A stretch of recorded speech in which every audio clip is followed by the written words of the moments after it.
Hello, I'm Dr. Terry James Gingrass, and this is Dr. G's ADHD Chat, the show trying to make the world safe for ADHDers. I am a neuropsychologist, which means I'm a brain doctor, and I am also the father of two ADHD children who are now adults. And we're increasingly considering that I married an ADHD woman. So I guess I like excitement. But anyway, I have learned a ton about ADHD over the course of not only raising my own kids, but also treating a bunch of families and ADHD adults and ADHD executive adults, and of course, a lot of kids in all different ages. Okay, my sound engineer says we are doing well, so we will continue. Anyway, so when I was just starting out with ADHD kids and I started going, whoa, there is something different about this one. I didn't know anything about ADHD. Okay, I was a brand shiny new psychologist. I I was in the military at the time, which was also interesting, but the I did not know what we were dealing with here. Frankly, he throw temper tantrums like I had never seen before. Well, I had seen him in the back ward a couple of times when I was in my residency, but I was I was appalled and I didn't know what I was talking about. And guess what? I was at a major hospital, and we had access to a whole child psychology department staffed by a couple of guys that had postdocs in child psychology. And they kind of, he's smart, but I don't know. It doesn't seem to be anything else wrong. I mean, they didn't know how to evaluate it. I mean, it was back in the days when the Diagnostic and Statistical Manual, which is kind of the Bible in mental health, didn't even have ADHD in it. So there wasn't a lot of research on it and so on. So I had to train myself, and I had to pick up a whole bunch of stuff pretty fast. And it was kind of a desperation kind of thing for me. So then I started saying, well, I kind of know what I'm doing here with this stuff. So I'm going to start seeing patients that have ADHD. And I, did that for 40, a lot of years anyway. And now I'm trying to get to more people and kind of, let everybody know. Cause I have a podcast and I get people asking me questions that show that for a lot of people, there's still not a lot of knowledge about ADHD, even if they have one in their home. And if they have one in their home, odds are they've got a spouse that may also have it. Just saying. Now you can look at each other. But I thought there's a lot that's not just purely logical, I guess, with ADHD. And you've got to understand some things. ADHD is a brain difference.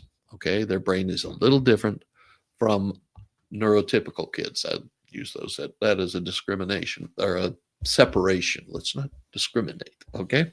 But the ADHD child's brain is a little different from a neurotypical's brain, but it's not like brain damage, or it's not like, something that they were born with or had an injury when they were born, or any of the other things that people sometimes think, oh my God, I've had mothers who think, oh my God, I ate so many candy bars when I was pregnant. That's probably what did it, right? Nah, didn't have anything to do with it. ADHD is a neurologic condition. It runs in families. It's genetic. That is, it gets passed on from one generation to the next. It's and there's a thing called a heritability index, which shows how strong it is or how likely it is that your kids will have the same things you've got. And ADHD is way up there. It's like, depending on which specific research you look at, it's somewhere around 75 to 85%, which is high. Okay, it's not quite perfect one-on-one, but it is very close. So if you've got ADHD relatives, good luck. So makes for some really stimulating Thanksgiving reunions, I tell you. Okay, you've got a brain that's a little bit different. Okay, and it's different in a way that is makes that there are some things you really can do really well and some things you really aren't very good at. And they have, I don't know if it's a handicap or an advantage. Things they like to do, they can do them great. I mean, things they don't like to do, it is a major effort for them to get those things done. And the thing you have to remember is it's not that they're lazy. It's not that they're slow. It's that their brain has a hard time getting them to do stuff they don't enjoy. For you, the way the brain works, okay, I'm not going to give you the whole neuro program or anything, but your brain communicates. Okay, your brain is, first of all, your brain is not hard. It's sort of a soft, squishy kind of thing, and that's why it's got a skull around it to try to protect it from injury. And it's sort of like if you've ever seen macrame, it's kind of like that. Only it's it's not threads or string or anything. It's neurons. Neurons are these long things that have a head on them, and that's where the signal starts, and it goes down a long wire kind of thing, which is an axon, and it goes to the next neuron.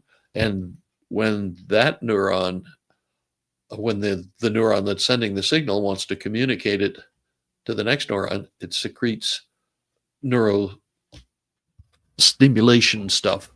And dopamine is one of the neurotransmitters. It's the one that makes you feel good about having done something, finished a job, or done something that you were successful at, or that kind of thing. And it also helps with concentration and that sort of thing. So the deal is in the synapse, in the connection between, it looks kind of like this, where this is the new neuron, and this is the signal coming from the old neuron. Anyway, and then a little cleft in there, and the little space in there is where the neurotransmitters are secreted, and it goes. I mean, and it's fast. I mean, it goes really fast. But what happens is that the neuron that receives the dopamine, say, metabolizes it, and it takes it out of the cleft. So that means that you're not feeling that way anymore unless you get some more.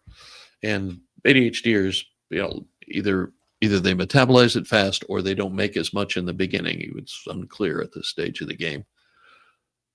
That's probably more detail than you needed, but it is important to recognize that this is not a behavior problem. This is not being obstinate. This is a neurologic condition, and it's a very, well, let's just say society is not designed for ADHD brains.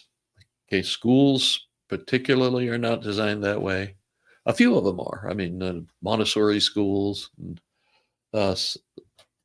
anything that's pretty close to that, ADHDers will do great in.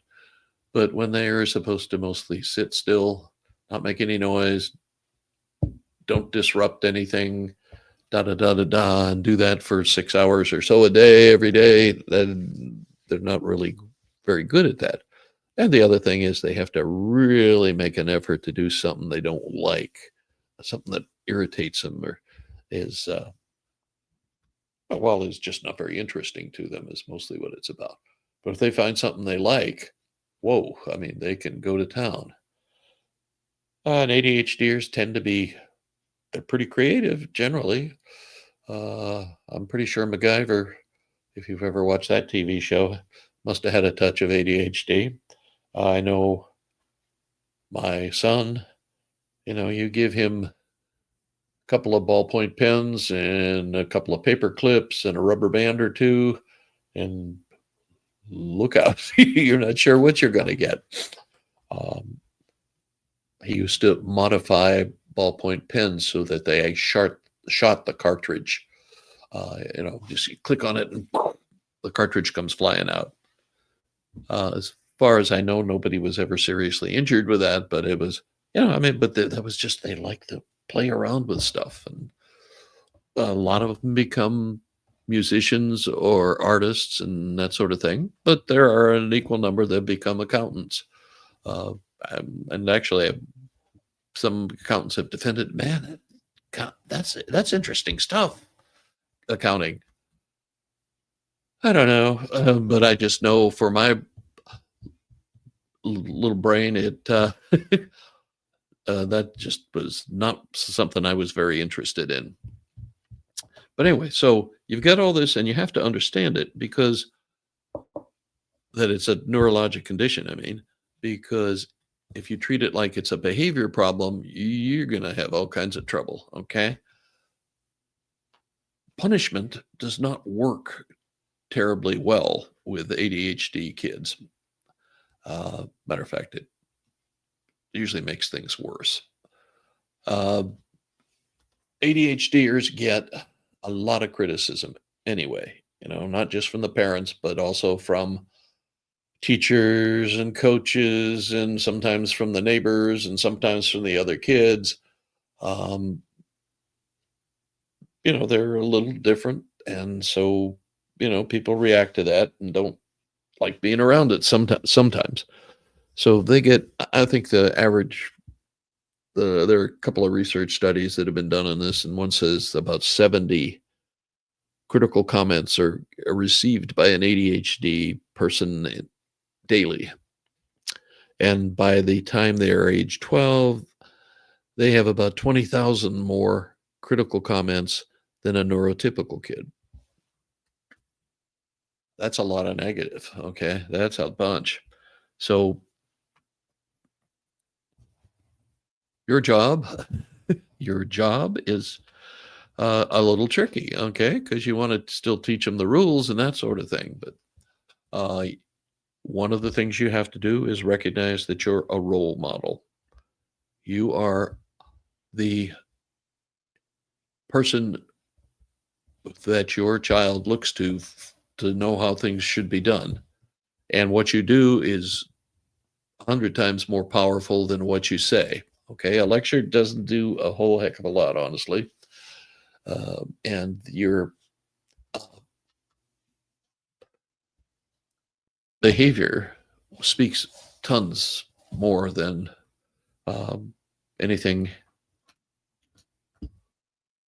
that you say, or any lecture you give, or any punishment you give on truly. They will look at you and remember the time you showed how honest you were with, when they're adults, they'll still remember that. And so making sure your behavior's where it should be, and making sure that if you want them to have a neat room, make sure they live in a neat house. Understanding that neat is not the whole thing you need to teach a kid about when you're raising them. Excuse me. So the other thing they have to understand is that temper tantrums. Okay, ADHDers have problems with emotional regulation. Okay, well, first of all, they're more frustrated than the average kid because they're in a society that or a system that wasn't designed for them. So that's a big deal. And then you have the um, whole, well, I mean, their emotions, they have what's called emotional dysregulation, meaning that they lose control of their emotions and have trouble regulating that the way we would like them to. And like I said, with my child that was the hyperactive one, wow. I mean, I had never seen temper tantrums that intense. And truthfully, when I look back on it, a lot of times it was about being frustrated. About, oh, it's been a rough day. I have a lot of homework. The teacher yelled at me, and da da da da da. Now you're giving me grief about something. That's those used to scare me, frankly. And I had been through a pretty strong residency and been on back wards of psychiatric units and seen unregulated, unmedicated schizophrenics and bipolars and that sort of stuff. But I never saw temper tantrums quite like that. First thing you have to recognize is it's not personal, but it's not directed at you specifically. Second thing is it's not about being a rebel or having a behavior problem or anything like that. Matter of fact, it doesn't even they call it a temper tantrum, but it may not even have anything to do with anger. It may just be frustration, which is slightly different, or it may be sadness that they can't seem to please anybody in their lives. A lot of different things. It also doesn't mean you're a bad parent. Okay. These kiddos have temper tantrums because they've got a buildup of frustrations, criticisms, things and people are always asking them to do things that they can't do very well or don't know how to do or always mess up and don't even want to try anymore. So if you look at it more from that point of view, you're going to do better with an ADHD child. And don't take it personally. Okay. I know it's very possible. I've had that feeling a lot of times myself. What am I doing wrong? My God, I'm supposed to know how people work and stuff. And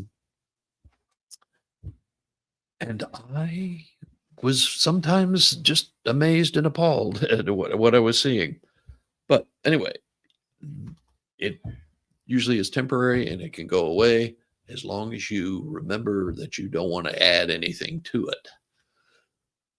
If you have a kiddo who's emotionally out of control and you come in and you get mad at him or her, that just, the whole situation can go absolutely bananas, and it's not a good thing anyway. So you've always, I mean, this is not easy because nobody's giving you any extra points or anything, but if you're going to deal with an ADHD child who's having a temper tantrum, you need to be calm. You need to have control. You need to have your stuff together. Okay. You can't be losing it too, because then you get two angry people. And that is not a recipe for it, much of anything positive. So you have to remember that you're big. If you don't do anything else, stay calm. And that is a big one. And also remember that you're not going to punish them into better behavior or even fewer temper tantrums. What you want to be is, and when you handle these kinds of things, is you want to be the one they come to when they need support or when they've got a problem. You don't want to just be another angry adult who tell them what they do wrong and that sort of stuff. I mean, that doesn't mean you don't set some limits and that sort of thing, but you do it in a calm, adult manner. And probably the biggest deal is that you have to remember, what do we learn from this? Okay. Okay. You lost control. You had a temper tantrum. You were da da da. What was this all about? Okay. And then this happened and this happened and this happened. Okay. Can you think of any way that we could have the same situation, but maybe it would be handled better by you or me even? That what you're doing with that is you're training resilience. Okay. And you have to train resilience. Resilience is the thing where you make a mistake or something doesn't work out the way you wanted it to, and you don't fall apart because you're a failure and this was a horrible failure and da da da da da. ADHD kids are going to make more errors than neurotypical kids usually. Okay. And so they have to be able to say, okay, this didn't work out the way I wanted it to. What can I learn from that? And what can I do different that it'll turn out better? And I will tell you, if you can teach that, that is gold. Resilience is way more important for success in life than intelligence. I've done several talks on that and written a few things about it, and it is just the be all and the end all. Successful people are people who don't let falling on their nose or butt or whatever they fall on affect their desire and drive to keep going and get to where they want to go in life. Okay, we have, I think, about exhausted. We're a little over 20 minutes. I usually try to keep it down a little bit, considering who I'm talking to. Don't want to take too much time. Okay, I'm going to do some more of these. I'm not sure how many more, but there's a bunch that I haven't covered yet, and we'll try to get it out a little bit again next week, and we'll talk about if you would like me to cover anything specifically, please let me know. If you want to have me cover some specific topic, let me know. And my website is terrygingrassphd.com. You can sign up for coaching there. We can talk about coaching if you want at some later date, but coaching is basically pretty much what's become the normal way to handle ADHD. It's different from therapy, but I'm not going to spend a whole bunch of time on that today. But just understand that you can sign up for a kind of a practice session or whatever you want to call it, and see if we like working together and that sort of thing. So until I see you again, remember, ADHD is something that you can have a successful, happy life with, and it's a difference. It isn't a handicap, although it's good to have them call it that because it gives you some extra help in school, which is where most of the problems are. Okay, we will catch you next time. Keep stroking.